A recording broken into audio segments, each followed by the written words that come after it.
Okay, it's time for another DragonSports check-in with Newport County, because in the few weeks since we last did a video overviewing the current squad situation, loads has changed, and I think some of it is really, really positive. I think they've made one of the marquee signings of the League Two transfer window, and I wasn't expecting to say that this summer about Newport County with the perceived budget that they have available to them. So let's break it down. Firstly, after what felt like a semi-protracted managerial search, it was indeed David Hughes who got the job as head coach, and I must say I thought he came across very, very well in his first interview. No, he doesn't have any senior managerial experience at this level, but as someone who clearly has a lot of conviction in what they can bring to a team, I'm really excited to see if Hughes can deliver on some of the promises that he put forward, such as making Newport much harder to beat, a much more resilient team, while also hoping to carry on playing in a style of play that sees the team create and score a lot of goals. But he knows it's a big challenge, and I think first and foremost, just seeing that he's not coming into this with his eyes closed and thinking it's going to be easy actually made me quite reassured, and I wonder how Newport County fans felt when watching that first interview. Another thing we were getting a bit nervous about last time on the channel was senior players out of contract, and two of them have left. Nick Townsend, I really wanted County to keep hold of him because I think on their level of budget as a shot stopper, he's pretty good at this level. Instead, he left the club and he's dropping down a level to join a National League club. But the club have acted quickly to replace him with Nick Tzanev. Tsanev's a keeper that we've seen play a lot of football at League One and League Two level, initially with AFC Wimbledon, and then after he lost his place there when they were a League Two club, to Alex Bass, he got that move to Northampton, where he played about half a season's worth of football for Northampton Town last season. Tzanev is solid. I think he is capable of spectacular saves. I think he is capable of the odd error. I think with his feet, he is fine without being spectacular. And I think overall, this is a decent replacement for Nick Townsend. Aaron Wildig has left, and clearly from a leadership point of view, that is a void to fill. But Wildig didn't play very much football last season. This isn't necessarily a case of them needing to replace what he was offering the team last season. It is a case of losing an important member of the dressing room. And that's why it's great news that James Clark signed on, the veteran centre-back, to be part of this central defensive unit, which has grown with the signing of Lee Jenkins, 23-year-old from the Welsh Prem, from Haverfordwest.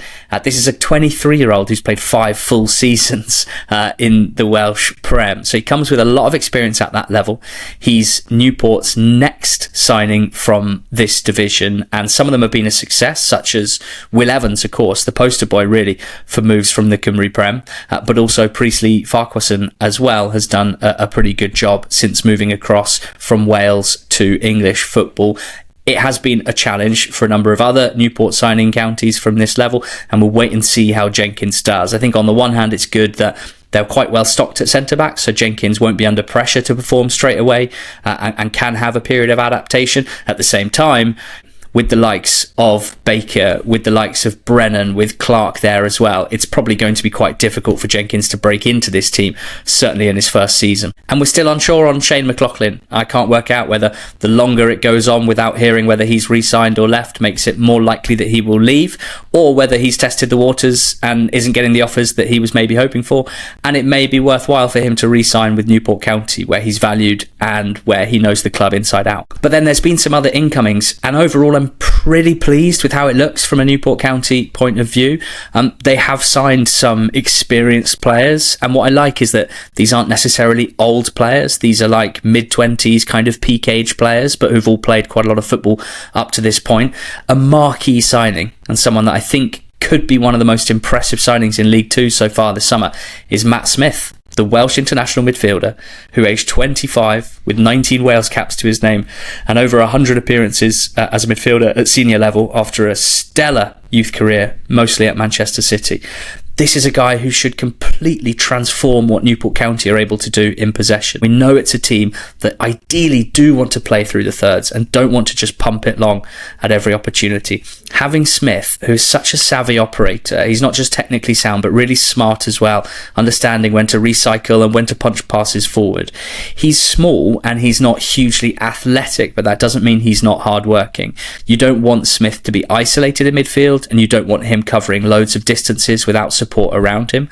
But I think if Newport can surround Matt Smith with other central midfielders that complement the way that he plays, and if he's motivated, fit, and ready to kind of kickstart his career after falling out of favour up at St Johnstone, I expect this to be a huge signing for Newport County, and I'm really delighted that in this new Hugh Jenkins era, with such an onus being placed on signing Welsh players, it feels like a really important moment for Newport to have a recent Wales international, still very much in his prime, rather than someone looking for their last contract. Someone who, in theory, could still make Wales squads in the next year or two. Someone who went to the World Cup in Qatar with Wales. I think that's fantastic. As much as I love seeing them buy players from the Welsh Premier League, to get Matt Smith and maybe in the future others of a similar profile who are Welsh internationals or youth internationals wanting to join the Newport project, I think is really positive for the club.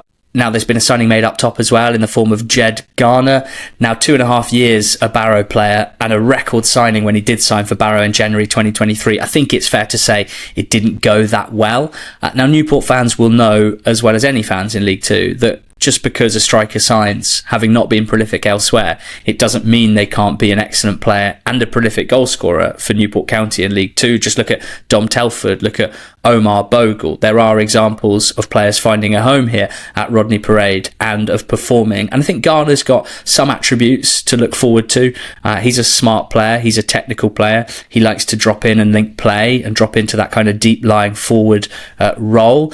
And he has scored some good goals. He's got a nice left foot. He looks like a classy finisher.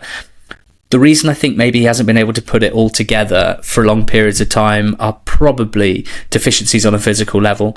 I don't see a lot of power or a lot of speed when it comes to the athletic profile of Garner.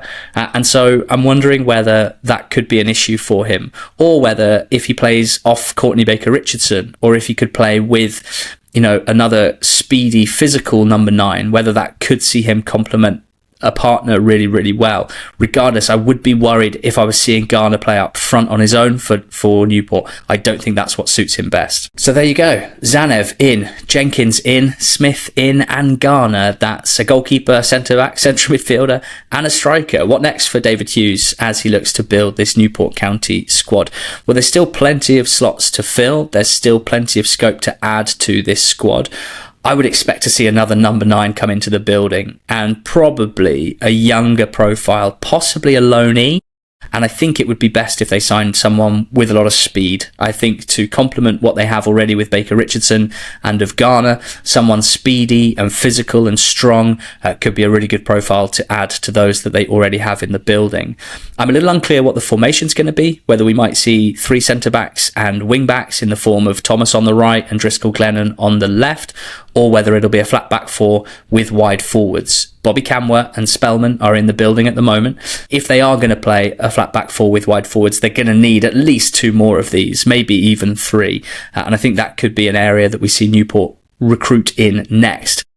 And just from a personal point of view, when I look at the squad and the blend of players that they have, particularly in midfield, I've said it before, I'll say it again, they need more athleticism in those areas. They need central midfielders that they can rely on to handle themselves physically and to be able to compete week in, week out across a 46-game League Two season. At the moment, looking at the players that they have in the central midfield area, I'm worried that they won't be able to have the right blend of players to build a partnership in the centre of the park, to get a consistent level of performance and to bring the best out of Matt Smith, who clearly I rate very, very highly. So I want to see at least 1 and possibly 2, to be honest, athletic types. They don't have to be tall and super strong. They just need to be able to handle themselves, get around the pitch quickly, snap into tackles, be tenacious, press well, and be able to prove that they can handle themselves over the 10-month season, which lies ahead for Newport. Because the one thing that will trip up David Hughes and this Newport team for their objectives next season is if they keep having to chop and change, because the players that they've signed just can't stay fit and can't perform consistently. Lastly, I've got my eye out for a departure or 2, to be quite honest, because it's very clear that with the player trading model that Hugh Jenkins wants to implement here at Newport, and so many other clubs have the same idea at this level, selling players is important. You can't have a player trading model that succeeds in League Two unless you sell players for money. And for that trading model to be successful, they have to bring in fees. They have to sell well. And right now, the most obvious candidate is Bobby Kamwa. He's just completed his first year of a 2-year deal this is where he's going to have the most transfer value if he doesn't sign a new contract. And this is where I would expect, given the skills that Kamwa showed in flashes last season for Newport and some of the eye-catching individual performances that he had, that there will be interest from other League Two clubs higher up the food chain. And I do wonder whether we might see Kamwa move on. And it'll be hard to take for Newport fans who enjoy watching a player like Kamwa, but there has to be an understanding that selling players is going to be part of Newport County's future, particularly if they're going to succeed in what they want to do in rebuilding this club under the new ownership. The other option, I guess, would be Baker at the back. I wonder if Jenkins' signing is a hint that when it comes to Baker, there is interest. It would make sense because he was a standout player for Newport, still young and experienced as a defender. And again, if he does go, that will feel like a big blow.